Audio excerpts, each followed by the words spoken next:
नमस्कार। RJ रोहिका Sharma channel में आप सभी का स्वागत है। आज की हमारी कहानी का नाम है नादान दोस्त, जिसके लेखक हैं मुंशी प्रेमचंद्र जी। तो चलिए कहानी को शुरू करते हैं, लेकिन उससे पहले मैं आप सभी से रिक्वेस्ट करना चाहूँगी कि हमारे चैनल को लाइक, शेयर और सब्सक्राइब करना बिल्कुल भी ना भूलें, क्योंकि हमें आपके सपोर्ट की बहुत ज़्यादा ज़रूरत है। आप मेरे भाई के चैनल को या फिर मेरे भाई के रील्स को like, share, subscribe please please please जाके करिए। चलिए कहानी को शुरू करते हैं, जिसकी हमारी कहानी का नाम है नादान दोस्त। ये कहानी जो है वो एनसीईआरटी की पुस्तकों में भी है, तो आजकल बच्चों के एग्ज़ाम चलने वाले हैं, ये उनके लिए काफ़ी ज़्यादा हेल्पफुल होने वाली है, क्योंकि मैं कहानी को मेक श्योर करती हूँ कि बहुत इंटरेस्टिंग तरीके से सुनाऊँ। तो चलिए कहानी शुरू ही कर लेते हैं। केशव के घर कार्निस के ऊपर एक चिड़िया ने अंडे दिए थे। केशव और उसकी बहन श्यामा दोनों बड़े ध्यान से चिड़िया को यहाँ वहाँ आते जाते देखा करते। सवेरे दोनों आंखें मलते कार्निस के सामने पहुंच जाते और चिड़िया दोनों को वहां बैठा पाते। उनको देखने में दोनों को ना जाने क्या मजा होता, क्या मजा मिलता। दूध और जलेबी की भी सुध नहीं रहती। दोनों के दिल में तरह तरह के सवाल उठते। जाने कितने बड़े अंडे होंगे, किस रंग के होंगे, कितने होंगे, क्या खाते होंगे, उनमें से किस तरह के बच्चे निकल आएंगे, बच्चों के पर कैसे निकलेंगे, घोंसला कैसा है। लेकिन इन बातों का जवाब देने वाला कोई ना होता। न अम्मा को घर के काम धंधों से फुर्सत थी, न बाबूजी को पढ़ने लिखने से। दोनों बच्चे आपस में ही सवाल जवाब करके अपने दिल को तसल्ली दे दिया करते थे।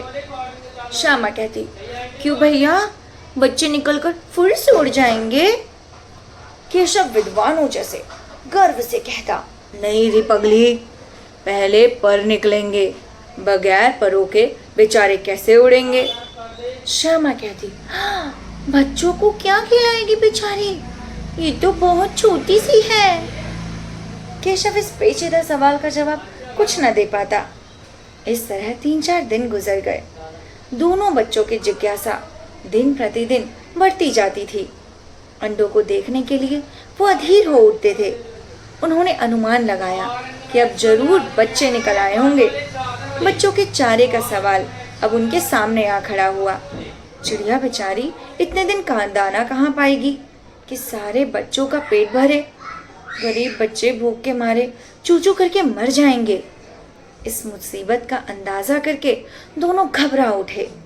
दोनों ने फैसला किया कि कार्निस पर थोड़ा सा दाना रख देंगे। श्यामा खुश होकर बोली, भैया, तब तो चिड़ियों के चारे के लिए कहीं उड़कर ना जाना पड़ेगा, क्योंकि हम तो दाना यहीं रख देंगे। केशव ने कहा, नहीं, तब क्यों जाएगी। श्यामा ने कहा, क्यों भैया, बच्चों को धूप ना लगती होगी। केशव का ध्यान इस तकलीफ की तरफ ना गया था। बोला, जरूर तकलीफ तो हो रही होगी, पर बेचारे कुछ कह ना सके ना। अब वो सोचता है कि मैं इनकी सहायता कैसे कर सकता हूँ। वो ये भी सोचता है कि बेचारे प्यास के मारे तड़पते होंगे, ऊपर छाया भी तो कोई नहीं। आखिर यही फैसला हुआ कि घोंसले के ऊपर कपड़े की छत बना देनी चाहिए। पानी की प्याली और थोड़े से चावल रख देने का प्रस्ताव भी स्वीकृत हो गया। दोनों बच्चे बड़े चाव से काम करने लगे।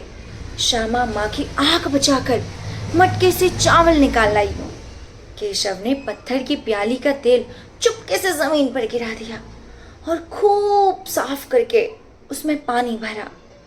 अब चांदनी के लिए कपड़ा कहाँ से आए, फिर बगैर छड़ियों के कपड़ा कैसे ठहरेगा, और छड़ियाँ खड़ी कैसे होंगी। केशव बड़ी देर तक इसी उधेड़ बुन में रहा। आखिरकार उसने ये मुश्किल भी हल कर दी। श्यामा से बोला, श्यामा, इधर आ, जाकर कूड़ा फेंकने वाली टोकरी उठा लाओ, और सुन, इधर आ, अम्मा को मत बताना। श्यामा, अरे वो तो बीच से फटी हुई है, उसमें से धूप ना जाएगी। केशव ने झुंझला कर कहा, तो टोकरी तो ला, मैं उसका सुराख बंद करके दूंगा, कोई तो हिकामत निकालूंगा ना। श्यामा दौड़कर टोकरी ले आई। केशव ने उसके सुराख में थोड़ा सा कागज ठोक दिया और तब टोकरी को एक टहनी से टिकाकर बोला, देख, ऐसे ही घोंसले पर उसकी आड़ कर दूंगा, तब कैसे डूब जाएगी। श्यामा ने दिल में सोचा, भैया कितना चालाक है। 2 दिन गर्मी के थे। बाबूजी दफ्तर गए हुए थे। अम्मा दोनों बच्चों को कमरे में सुलाकर खुद सो गई, लेकिन बच्चों की आंखों में आज नींद कहाँ। अम्मा जी के बहलाने के लिए दोनों ने दम रोके, आंख बंद किए और मौके का इंतजार करने लगे कि कब मौका मिले और जल्दी से जाएं। जो ही मालूम हुआ कि अम्मा जी अच्छी तरह से सो गई हैं, दोनों चुपके से उठे, बहुत धीरे से दरवाजे की सिटकनी को खोलकर बाहर निकल कर आए। अंडों की हिफाजत की तैयारियां होने लगी। केशव कमरे से एक स्टूल उठा लाया, लेकिन जब उससे काम न चला तो नहाने की चौकी लाकर स्टूल के नीचे रखी और डरते डरते स्टूल के ऊपर चढ़ा। श्यामा दोनों हाथों से स्टूल पकड़े हुई थी। स्टूल चारों टांगे बराबर न होने के कारण जिस तरफ ज्यादा दबाव पाता था, जरा सी हिल जाती। उस वक्त केशव को इतनी तकलीफ उठानी पड़ती, यह उसके का दिल जानता है। उसे डर लगने लगता कि कहीं श्यामा उसे गिरा ना दे। उसे यही डर लगता कि वो कहीं गिर ना जाए, और वो श्यामा को दबी आवाज में डांटता, अच्छी तरह पकड़, वरना उतर कर बहुत मारूंगा। मगर बेचारी श्यामा का दिल तो ऊपर कार्निस पर था। बार बार उसका ध्यान उधर चला जाता था और हाथ ढीले पड़ जाते थे। केशव ने जो ही कार्निस पर हाथ रखा, दोनों चिड़िया उड़ गई। केशव ने देखा कि कार्निस पर थोड़े थोड़े तिनके बिछे हुए हैं और उन पर 3 अंडे पड़े हैं। जैसे घोंसले उसने पेड़ों पर देखे थे, वैसा वहां कोई घोंसला नहीं। श्यामा ने नीचे से पूछा, भैया क्या बच्चे हैं? जल्दी से बताओ, 1 है, 2 है, 4 है, कितने हैं? केशव, अंडे तो 3 हैं, अभी बच्चे नहीं निकले। श्यामा, जरा हमें भी दिखा दो भैया, कितने बड़े बच्चे हैं। केशव, दिखा दूंगा, पहले जरा अच्छी तरह ले आ, नीचे बिछा दूं, बेचारे अंडे तिनकों पर पड़े हैं। श्यामा दौड़कर अपनी पुरानी धोती फाड़कर एक टुकड़ा ले आई। केशव ने झुककर कपड़ा ले लिया और उसकी कई तह करके एक मोटी सी गद्दी बनाई और उसे तिनकों के ऊपर बिछाकर तीनों अंडे धीरे धीरे करके उस पर रख दिए। श्यामा ने फिर कहा, हमको भी दिखा दो भैया, कैसे कर रहे हो? केशव ने कहा, दिखा दूंगा, पहले जरा वो टोकरी तो दे, ऊपर छाया कर दूं, धूप में मारेगी क्या?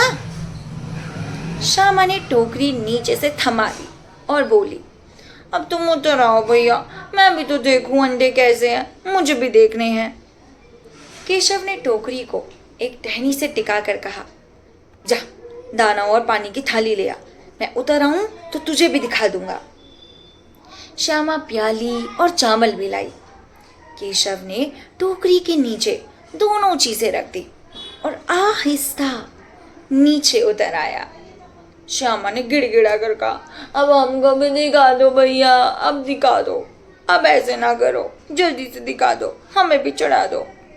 श्यामा, तू गिर पड़ेगी पगली, कैसे दिखा दूं? ना गिरूंगी भैया, तुम नीचे से पकड़े रहना। ना भैया ना, कहीं तो गिर पड़ी तो अम्मा मुझे मार डालेगी, मेरी चटनी बना देगी, तो कहेगी कि तूने ही चढ़ाया था। क्या करेगी देखकर? अब बड़े अंडे बड़े आराम से हैं, पड़े हुए हैं अपनी जगह पर, जब बच्चे निकलेंगे तब उनको पालेंगे, अभी नहीं, अभी कुछ नहीं। दोनों चिड़िया बार बार कार्निस पर आती थी और बगैर बैठे ही उड़ जाती थी। केशव ने सोचा, हम लोगों के डर से नहीं बैठती। स्टूल उठाकर कमरे में रखाया, चौकी जहां की थी वहां रख दी। श्यामा ने आंखों में आंसू भरकर कहा, तुमने मुझे नहीं दिखाया, मैं अम्मा जी से कह दूंगी। केशव, अम्मा से कहेगी तो खूब मारूंगा, समझी? श्यामा, तो तुमने मुझे क्यों नहीं दिखाया? मैंने तब से बोला था मुझे दिखाओ, मुझे दिखाओ, क्यों नहीं दिखाया? केशव, और गिर पड़ती तो 4 सर ना हो जाते? हो जाते तो हो जाते, देख लेना मैं क्या दूंगी। इतने में कोठरी का दरवाजा खुला और माँ ने धूप से आंखों को बचाते हुए कहा, तुम दोनों बाहर कब निकल आए? मैंने कहा था ना कि दोपहर को ना निकलना। किसने किवाड़ खोला? किवाड़ केशव ने खोला था, लेकिन श्यामा ने माँ से ये बात नहीं कही। उसे डर लगा था कि भैया पिट जाएंगे। केशव दिल में कांप रहा था कि कहीं श्यामा कह ना दे। अंडे ना दिखाए थे, अब उसको इस बात पर श्यामा पर विश्वास ना था। श्यामा सिर्फ मोहब्बत के मारे चुप थी या इस कसूर में हिस्सेदार होने की वजह से, इसका फैसला नहीं किया जा सकता। शायद दोनों ही बातें थी। माँ ने दोनों को डांट टपट कर फिर कमरे में कर दिया और अब धीरे धीरे उन्हें पंखा चलने लगी। अभी सिर्फ 2 ही बजे थे। बाहर तेज लू चल रही थी। अब दोनों बच्चों को नींद आ गई। 4 बजे अचानक श्यामा की नींद खुली। किवाड़ खुले थे। वो दौड़ी हुई कार्निस के पास आई और ऊपर की तरफ ताकने लगी। टोकरी का पता न था। संयोग से उसकी नजर नीचे गई। वो उल्टे पांव दौड़ती हुई कमरे में जाकर बोली, भैया अंडे तो नीचे पड़े हैं, बच्चे उड़ गए। तूने उड़ाए हैं ना, तूने उड़ाए हैं। केशव घबरा कर उठा और दौड़ा हुआ बाहर आया तो क्या देखता है, तीनों अंडे नीचे टूटे पड़े हैं और उनसे कोई चूने की सी चीज बाहर आ गई है। पानी की प्याली भी एक तरफ टूटी पड़ी है। उसके चेहरे का रंग उड़ गया। सहमा हुई आंखों से जमीन की तरफ देखने लगा। श्यामा ने पूछा, बच्चे कहाँ उड़ गए? तूने कहाँ उड़ाए? जल्दी से बता दे भैया। केशव ने करुण स्वर में कहा, श्यामा अंडे तो फूट गए। हाँ, अंडे फूट गए? बच्चे कहाँ गए? तेरे सर में देखती नहीं है? अंडों में से उजला उजला पानी निकल आया। वही तो 3-4 दिनों में बच्चे बन जाते। माँ ने सोटी हाथ में लिए हुए पूछा, तुम दोनों वहां धूप में क्या कर रहे हो? चलो अंदर। श्यामा ने कहा, अम्मा जी चिड़िया के अंडे टूटे पड़े हैं। माँ ने आकर टूटे हुए अंडों को देखा और फिर गुस्से से बोली, तुम लोगों ने अंडों को छुआ होगा, है ना? छुआ था ना अंडे को? अब तो श्यामा को भैया पर जरा भी तरस ना आया। उसी ने शायद अंडों को इस तरह रख दिया कि वो नीचे गिर गए। इसकी उसे सजा मिलनी चाहिए। बोली, हाँ माँ, इन्होंने छेड़ा था, भैया ने छेड़ा था अंडों को। माँ ने केशव से पूछा, क्यों रे? अंडे छेड़े थे तूने? हाथ लगाया था उन्हें? केशव भीगी बिल्ली बने खड़ा रहा। माँ, तू वहाँ कैसे पहुंचा ये बता। चौकी पर स्टूल रखकर। माँ, चौकी पर स्टूल रखकर चढ़े। अच्छा, तो स्टूल थामे नहीं खड़ी थी? तो तुम्ही ने तो कहा था भैया।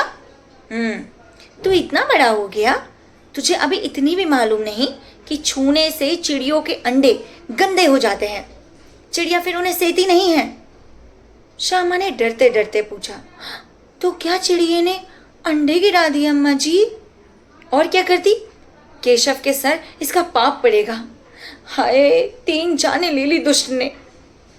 केशव रोनी सूरत बनाकर बोला, मैंने तो सिर्फ अंडों को गद्दी पर रखा था अम्मा जी, मैंने नहीं मारा। माँ को हंसी आ गई, मगर केशव को कई दिनों तक अपनी गलती पर अफसोस होता रहा। अंडों की हिफाजत करने के जोग में उसने उनका सत्यानाश कर डाला। इसे याद कर वह कभी कभी रो पड़ता है। और हो गई हमारी कहानी ख़त्म। आप लोगों को ये कहानी कैसी लगी हमें कमेंट करके ज़रूर बताइए। अब आप ये बताइए कि केशव की ये नादानी थी और उससे क्या, आपको क्या लगता है, क्या केशव को कोई पाप मिलेगा इसके लिए या फिर मिलेगा पुण्य? क्योंकि वो तो अच्छा ही काम करना चाह रहा था। आप लोगों का कमेंट का हमें बेसब्री से इंतज़ार है। और मैं एक और बार फिर आपसे रिक्वेस्ट करती हूँ, कृपया करके हमारे चैनल को लाइक शेयर सब्सक्राइब करना बिल्कुल भी ना भूलें। आपके थोड़े से लाइक शेयर सब्सक्राइब से हमारा हौसला और हमारी उन्नति ज़रूर होगी। शुक्रिया, अपना ध्यान रखिएगा।